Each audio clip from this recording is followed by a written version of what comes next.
I was at my desk reviewing quarterly reports when Preston Burke stormed into my office.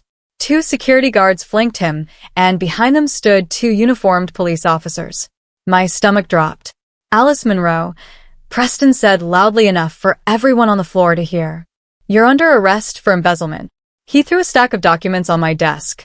Transfer records, bank statements, all showing massive fund transfers from company accounts, all bearing what appeared to be my digital signature. "I don't understand," I stammered, flipping through the pages. "I never authorized these." One of the officers stepped forward with handcuffs. My colleagues were gathering now, watching in stunned silence. As the cold metal closed around my wrists, Preston leaned close and whispered in my ear, "You should have looked the other way, Alice." Then they led me out through the office, past faces I'd worked with for 5 years, all of them watching me like I was a stranger. The interrogation room was small and cold, painted in that depressing gray that seemed designed to break your spirit. Two detectives sat across from me, spreading documents across the metal table. "Ms. Monroe," Detective Harris said, "we have 17 unauthorized transfers totaling $5.2 million, all traced to accounts you had access to." I shook my head. "I didn't do this. Someone's framing me." Detective Chun, the other officer, opened a laptop. "We have email correspondence where you discuss these transfers. We have login records showing you access these accounts after hours. We have surveillance footage of you working late." My alibi was worse than nothing. Yes, I worked late, but I'd been working on confidential projects for Preston. Projects he'd specifically asked me to handle after hours. "You can verify this with Preston Burke," I said desperately. "He asked me to work on those projects." Detective Harris exchanged a glance with his partner. "Mr. Burke told us you often worked unauthorized overtime. He had no knowledge of what you were doing." I realized then how thoroughly I'd been set up. Preston had been building this case for months. They released me on bail 18 hours later. My mother had mortgaged her house to cover it. When I finally got my phone back, it was flooded with notifications. Dozens of missed calls, angry voicemails, text messages from friends asking if the news was true. The news. I opened my browser, and there it was. Senior executive at Kensington and Sons arrested for $5 million embezzlement scheme. My photo was right there, pulled from the company website. My LinkedIn account has been deleted. My professional email bounced back. In less than a day, my entire career had been erased. My mother picked me up from the station, her face drawn and worried.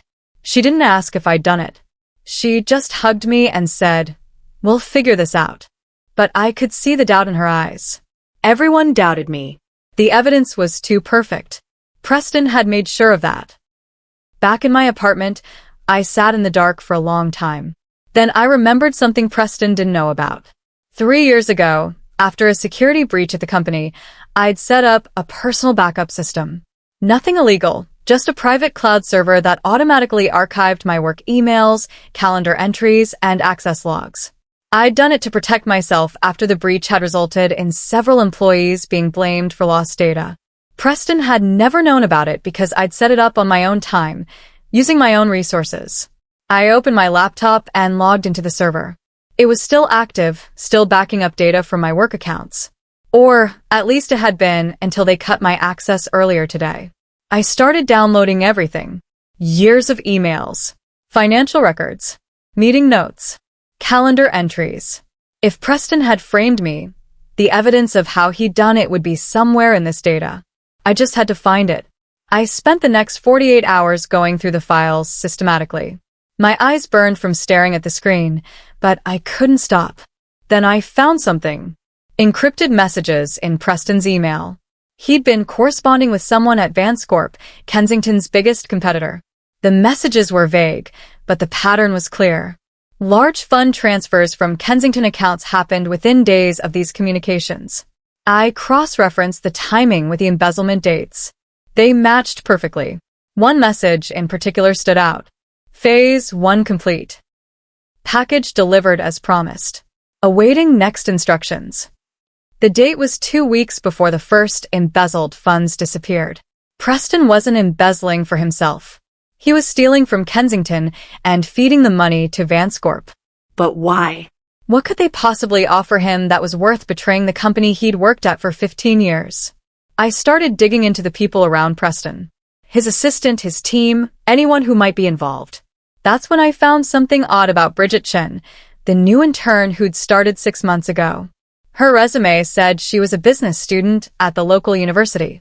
But when I checked the university's directory, there was no record of her enrollment. I ran her name through professional databases. Nothing came up. It was like she didn't exist before joining Kensington. Then I tried a different approach. I searched for Bridget Chen and Vanscorp together. Bingo! She'd worked as a financial analyst at Vanscorp 2 years ago, before mysteriously disappearing from their public roster. Bridget wasn't an intern. She was a corporate spy, planted inside Kensington to help Preston from the inside. Her resume was completely fabricated. Preston had brought a Vanscorp operative into the company, and no one had questioned it because she was just an intern. My phone rang at midnight. Preston's number. I almost didn't answer, but curiosity won. Alice, his voice was tight, controlled. I think we can resolve this situation amicably. I said nothing, waiting. The charges against you are unfortunate, but I may be able to convince the board that this was an administrative error. A misunderstanding. He paused. All you need to do is sign a statement acknowledging some procedural mistakes and agree to an NDA. The charges would be dropped. Anedea. He wanted to silence me. And if I don't? I asked. Then you'll spend the next several years fighting criminal charges. Your legal fees alone will bankrupt your family. Is that really what you want? His voice was smooth, reasonable, but I could hear something underneath. Fear. He was afraid of what I might find. I need time to think, I said. 24 hours, Preston said. Then the offer expires. He hung up. I sat there in the dark, smiling for the first time in days. Preston was scared, which meant I was on the right track. The next morning, I called Preston back. I want to meet in person to discuss the offer. There was a pause. That's not necessary. Just have your lawyer send, in person, I insisted. Or no deal. He agreed reluctantly.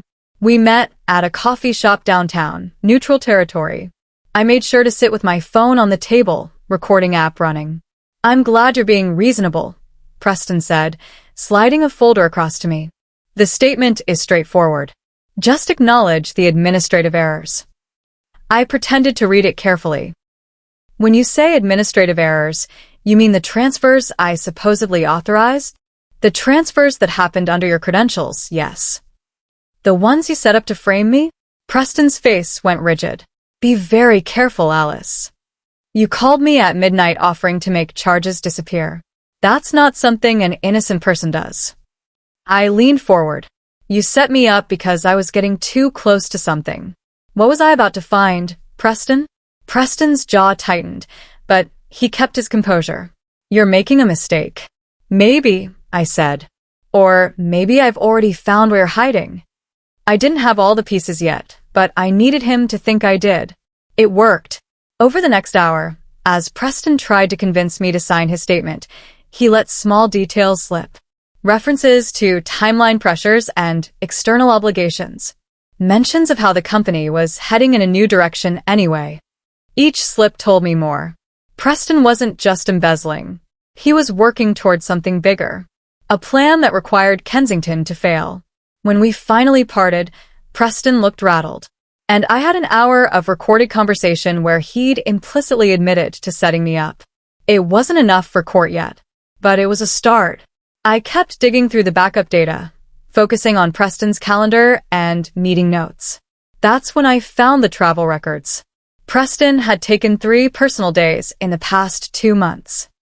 Each time, he'd flown to the same city where Vanscorp's headquarters was located. But there was something else. Another pattern in the data. Someone else had been accessing Preston's files regularly.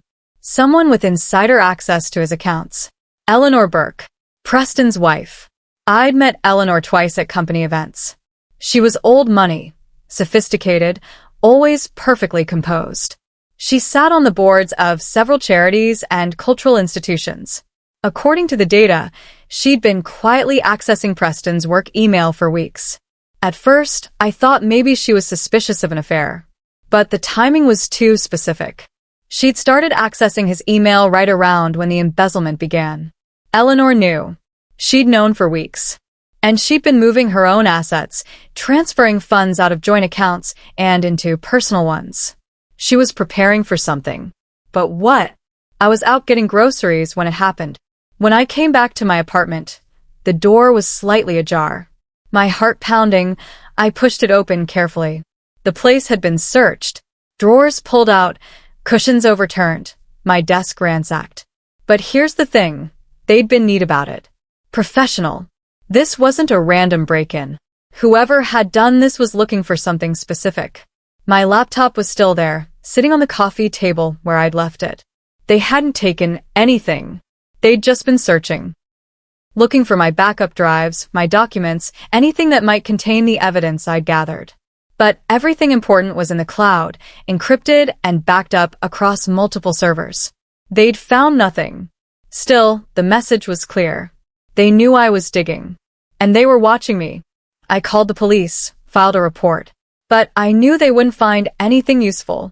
Whoever had broken in was too good for that. I needed to work faster.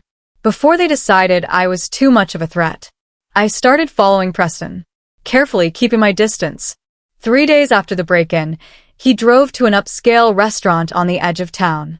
I watched from my car as he met with 3 people I didn't recognize.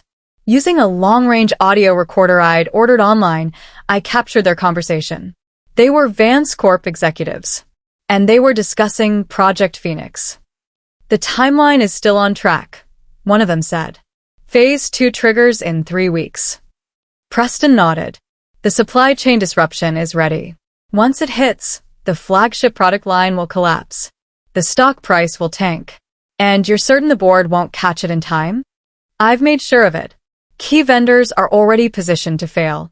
By the time anyone realizes what's happening, it'll be too late. I felt sick. Preston wasn't just embezzling. He was actively sabotaging Kensington from the inside, setting up a controlled demolition that would destroy the company's value. And Vance Corp would be there to buy the remains at a fraction of their worth. This was corporate murder. I spent the next week tracing the embezzled money. $5 million doesn't just disappear. It has to go somewhere. Using the records I'd pulled from my backup, I followed the trail through a maze of shell companies. Each transfer was designed to obscure the origin, routing funds through 3 or 4 intermediary accounts before reaching the final destination. But I was patient. I mapped every transfer, every shell company, every connection. Finally, I found it. An offshore account in the Cayman Islands. The account holder's name made me stop cold. Bridget Chun. Preston had put everything in the intern's name. She was the fall guy. When this all came crashing down, when investigators started looking into the embezzlement, they'd find Bridget's name on the accounts. Preston had set up 2 scapegoats, me for the initial theft, and Bridget to hold the actual money. He'd insulated himself perfectly. Or so he thought. My phone buzzed with a message from an unknown number. We need to talk. Alone. Tomorrow. Riverside Park, North Entrance. Come alone. It was signed simply, B. Bridget. I almost ignored it. It could be a trap. But something told me this was real. I went to the park the next morning, arriving early and watching from a distance. Bridget showed up right on time, looking nervous and scared. Nothing like the confident intern she played at the office. I approached carefully. You reached out to me. Talk. Bridget glanced around, making sure we were alone. Preston is going to throw me under the bus. I can feel it. You helped him embezzle millions. What did you expect? He promised me 20%. Enough to disappear and start over. But now he's stalling, making excuses. I'm not stupid, Alice. I know what this means. She looked at me directly. He's going to pin everything on both of us. You're already arrested. I'll be next. Then he walks away clean. We walked while we talked, keeping moving to stay safe. I can give you documents, Bridget said. Proof of Vance Corp's involvement. Emails Preston thought were encrypted, but I copied before he could delete them. Why would you do that? I asked. Insurance. I'm not loyal to Preston. I was just supposed to be paid for a job. But he's changed the terms. She stopped walking and looked at me. I don't want to go to prison for him. If I help you take him down, can you keep my name out of it? I thought about it. Bridget was guilty, no question. But she was also a tool Preston had used. And without her help, I might never get enough evidence to expose him. I can't promise anything, I said. But if you help me, I'll do what I can. She nodded. There's a secret email server. Preston set it up to communicate with Vance Corp without leaving traces on company systems. I have the access credentials. She handed me a folded piece of paper. Everything's on there. All of it. That evening, my phone rang. A number I recognized from company events. Eleanor Burke. Ms. Monroe. Her voice was crisp, cultured. I believe we should meet. I have information that might interest you. We met at her private office downtown, an elegant space that spoke of old money and power. Eleanor sat behind an antique desk, perfectly composed. I know what my husband has done, she said without preamble. I've known for weeks. Then why haven't you gone to the police? Because I have my own interests to protect. She opened a folder and slid it across to me. Preston is working with Vance Corp to destroy Kensington. When the company collapses, they'll acquire it for pennies. But what Preston doesn't know is that I've been building a case against him. She smiled coldly. I can protect you, Alice. Get the charges dropped. Restore your reputation. All I need in exchange is your help taking control of the company from Preston. Why me? Because you're motivated. And because you have evidence Preston doesn't know about. Together, we can stop him. Eleanor's proposal was tempting, but something fell off. I spent the next day digging into her background, using the access Bridget had given me to the secret email server. What I found changed everything. Eleanor wasn't just protecting her interests. She'd been building her own company in secret for the past year. A holding company designed to acquire distressed assets. She'd been preparing to swoop in after Preston destroyed Kensington, buying up the pieces at bargain prices. Eleanor didn't want to save the company. She wanted to own it. But then I found something else. An email from 3 days ago. Preston had discovered Eleanor's plan. That's when he decided to accelerate the timeline. He was moving up Project Phoenix, planning to trigger the supply chain collapse in 72 hours instead of 3 weeks. Everyone was playing their own game. And Kensington was the prize they were all fighting over. I had 3 days to stop them. 3 days to save a company that hundreds of people depended on for their jobs. I called Eleanor and agreed to help her. But I had my own plan. We need to make Preston think the board is onto him, I told her. Force him to make a mistake. Eleanor smiled. I can arrange that. I know 3 board members who trust me. We spent the next day crafting false information. Fake emails suggesting the board was launching an internal investigation. Rumors of a forensic audit. Whispers that Preston's travel to Vance Corp headquarters had been noticed. Eleanor fed this information through channels she knew would reach Preston. Then we waited. Preston took the bait faster than I expected. That evening, I watched through Bridget's access as he frantically sent messages to his Vance Corp contacts, trying to move up the timeline even further. He was panicking, making mistakes, leaving digital footprints he normally wouldn't. Perfect. I had him exactly where I wanted him. But I wasn't naive. I kept digging into Eleanor's plans because I needed to know what I was really dealing with. What I found in her company's financial records made my stomach turn. Eleanor's holding company had secured financing weeks ago. She'd already lined up the money to acquire Kensington the moment it collapsed. But here's what made it brilliant. The financing came from investors who would profit from Kensington's failure. Eleanor had turned her husband's corporate sabotage into her own business opportunity. She wasn't trying to save Kensington. She was planning to profit from its destruction, just like Preston. The only difference was that she'd cut Preston out of the deal. Everyone in this story was using everyone else. Preston used me and Bridget. Vance Corp was using Preston. Eleanor was using all of us. I'd walked into a war where I was just another pawn. But pawns could still make decisive moves. I just needed to be smarter than all of them. I set up the final confrontation carefully. I told Preston I was ready to sign his NDA and confession statement.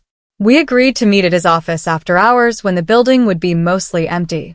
What Preston didn't know was that I was wearing a wire, and that Eleanor had arranged for certain key people to be listening in a conference room nearby. Preston looked relieved when I arrived. "I'm glad you've come to your senses, Alice." I sat down across from his desk. "Before I sign anything, I need to understand something. Why frame me? Of all people, why choose me?" Preston leaned back, confident now. "You were getting too close to the Vance Corp connection. Your financial audits were too thorough. It was only a matter of time before you found something. So, you decided to remove me from the board. I decided to neutralize a threat. Nothing personal. You were just in the wrong place at the wrong time." I nodded slowly. "Like Bridget Chinwelby?" His eyes narrowed. "What about Bridget?" "The offshore account with the $5 million. It's in her name. When this all comes out, she'll take the fall." Preston's expression didn't change, but I saw the calculation in his eyes. "You've been busy." "I've had time," I said. "I also know about Project Phoenix. The supply chain collapse you're planning. The deal with Vance Corp to tank Kensington stock value so they can acquire it." I pulled out my phone and placed it on the desk between us. "I know everything, Preston. The only question is what happens next." He stared at the phone, then at me. "If you know all this, why are you here?" "Because I'm giving you a chance to back out. Cancel Project Phoenix. Return the money. Turn yourself in quietly. Or I release everything I have to the authorities and the media." Preston laughed. "You're bluffing. You have no proof." "Don't I?" I played a recording. His voice, from our coffee shop meeting, admitting to setting me up.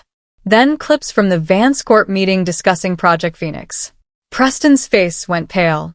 "The timeline just moved up," he said quietly. "I'm triggering the collapse tonight."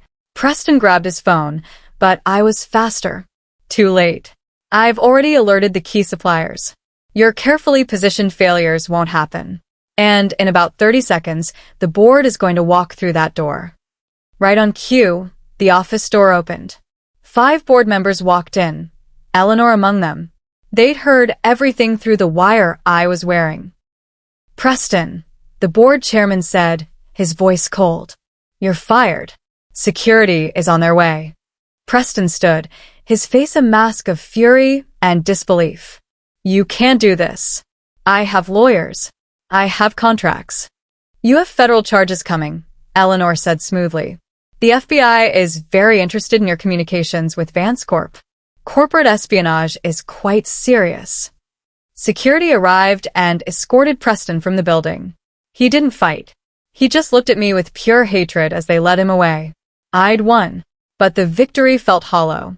Because I knew Eleanor was already positioning herself to profit from the chaos Preston had created. The aftermath moved quickly. Vance Corp withdrew their acquisition offer within 24 hours, probably terrified of being implicated in the conspiracy. The story broke in the business news. Kensington executive arrested for corporate sabotage. Preston's name was plastered everywhere. The stock price did drop about 20%, but the company survived. More importantly, all charges against me were formally dropped. The district attorney issued a public apology, stating I had been wrongfully accused based on falsified evidence. My reputation was restored. My name was cleared. But I knew the real story. I knew about Eleanor's holding company and her plan to acquire Kensington's distressed assets. I knew that while Preston had lost, Eleanor had positioned herself to win. And I knew I didn't want any part of it anymore. Eleanor called me into her office a week later. She'd been named interim CEO while the board searched for permanent leadership. "Alice," she said warmly, "I owe you a debt of gratitude. Without your help, Preston would have destroyed everything." She slid a contract across the desk. "I'd like to offer you a senior vice president position. Significant salary increase, full benefits, and a generous settlement to compensate for everything you've been through." I read through the contract. It was impressive. More money than I'd ever made. Real power within the company. Everything I'd worked toward for years. This is a very generous offer, I said carefully.